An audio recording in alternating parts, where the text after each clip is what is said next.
네, 창세기 4장에 들어가면 이제 카인과 아벨이 등장을 합니다. 그러면 이제 카인의 글자가 이렇게 생겼고요. 그리고 아벨의 글자가 이렇게 생겼습니다. 물론 이제 한문은 뜻 글자라고 하니까 그 속에 어떤 뜻을 품고 있는지를 한번 찾아보기로 이제 생각을 합니다. 일단 말씀 언이 있고요. 이것이 이제 돼지 해, 뭐 돼지머리 해라는 그런 글자입니다. 그런데 이제 여기에서 돼지로 갈 필요는 없고요. 저는 그 핵심이라는 글자로 이거를 가고 싶어요. 자, 핵심이라는 글자는 나무 목에다가 이와 똑같은 글자를 쓰면은 핵이 됩니다. 핵.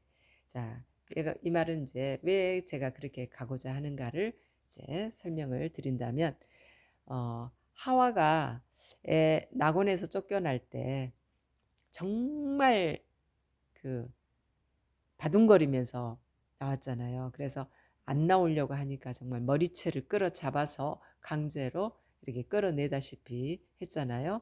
그래서 이제 쫓겨날 때에 인생 끝났다라고 생각했겠죠. 그런데 임신을 하게 된 거예요.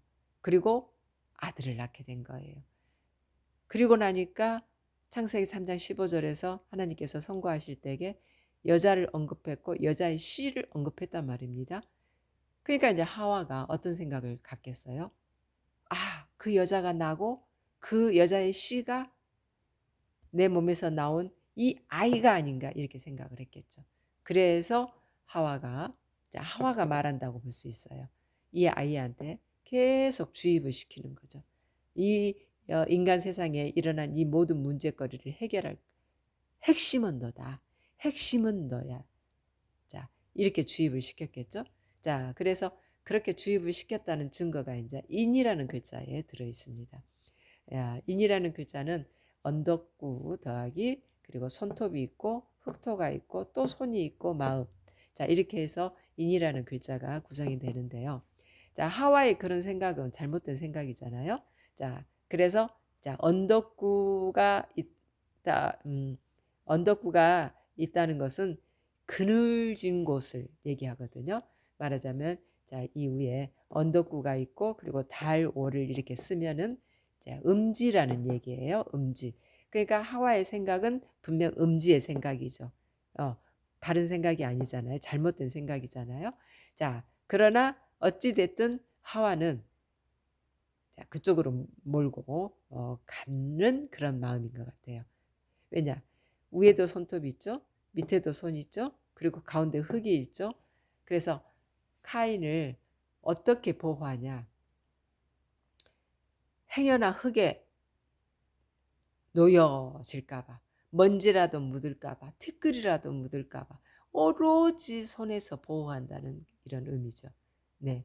그리고 한시도 카인에게서 마음이 떠나지 않고 오로지 카인만 중심으로. 그래서 이 문제를 해결할 그 핵심은 이 아들이기 때문에 이 아들에 대한 오로지 이 정성을 쏟고 산 것 같은 이런 느낌. 자, 그런데 이제 둘째 아들이 태어나잖아요. 아벨. 그런데 가인에게 온 정성을 쏟는 이런 생활을 했기 때문에 아벨에 대해서는 관심 받기겠죠, 당연히. 그리고 또 이런 사랑만 받았던 카인도 아벨에 대해서 또 사랑스러운 마음이라는 것은 느끼지 못하겠죠. 네. 그래서 이제 카인의 그 이름의 의미는 자 이렇게 되어 있고요. 그 다음에 이제 아벨의 이름의 의미를 보면 정말 참 그 얼만큼 살다 갔는지는 몰라도 참 불쌍하게 살다 간 것 같은 그런 느낌이 들어요. 왜냐하면 아담의 아자는 버금에다가 눌릴 아비다고 했잖아요. 그런데 이제 아담의 아자는 하나님께서 그의 지위를 이렇게 낮춰버린 그런 상황이죠. 근데 아벨의 경우는 아담과 똑같은 아를 쓰고 있어요.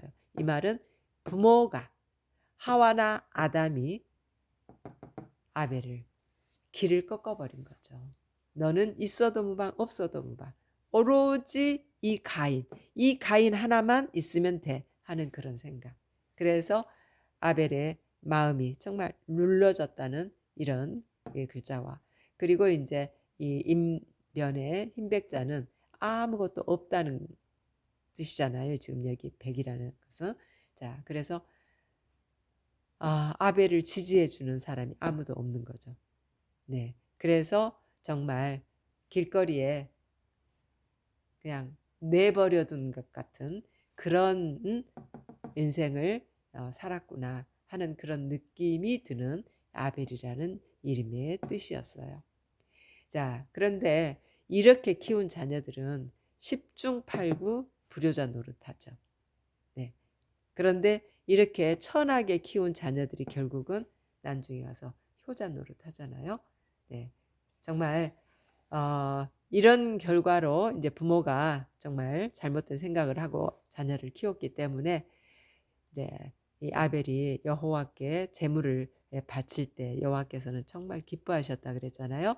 자, 그런 사건이 일어나니까 아벨이 누군가로부터 사랑을 받는 이걸 가인이 참지를 못한 거예요.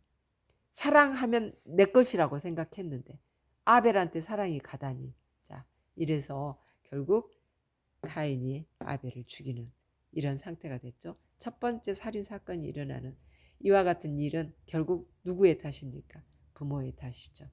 잘못된 생각, 그늘 음지와 같은 생각 때문에 아들을 잘못 키웠고, 그런 음지적인 생각 때문에 이렇게 아들을 키워내다 보니 동생과의 우대도 없는 이런 상황이 돼버렸죠. 자, 그러나 이제 하나님께서는 아벨이 바친 그 제물을 기쁘게 여기시지 않습니까? 네, 지방을 기쁘게 여기셨다 그랬어요. 근데 저는 여기에서 이 지방이라는 것은 정말 우리가 먹어서는 안 되는, 가급적이면 멀리 해야 될 걸로 생각하고 있잖아요. 근데 왜 하나님께서는 굳이 지방을 기뻐하셨을까요? 이건 역시 하나님께서는 부모, 사랑 많은 부모의 입장에서 이걸 요구하신 게 아닌가 싶어요. 자, 어두짐미라는 말이 생긴 이유가 뭡니까? 자녀들에게 맛있는 부위는 먹이고 맛없는 부위 잡수시면서 이게 맛있어, 어두짐미야, 어두짐미, 이게 생긴 거 아니겠어요? 자, 하나님께서도 물론 이때는 인간이 고기를 먹던 시절이 아니죠. 그러나 결과적으로 홍수를 지낸 다음에는 이제 고기를 주식으로 삼잖아요. 자, 그러면 그때 말하자면 인간들은 고기, 살을 먹게 하고 당신은 이 지방만 태워서 흠량하시겠다고 이렇게 하신 거 아니겠어요? 정말 이 하나님께서 요구하셨던 이 재물, 지방을 요구하셨던 이 재물 역시 사랑 많은 부모의 입장에서 인간에게 요구한 그런 재물이었구나 하는 생각을 하게 됐습니다. 네, 이렇게 해서 카인과 같은 이런 자녀를 키워내면 안 되겠죠? 네.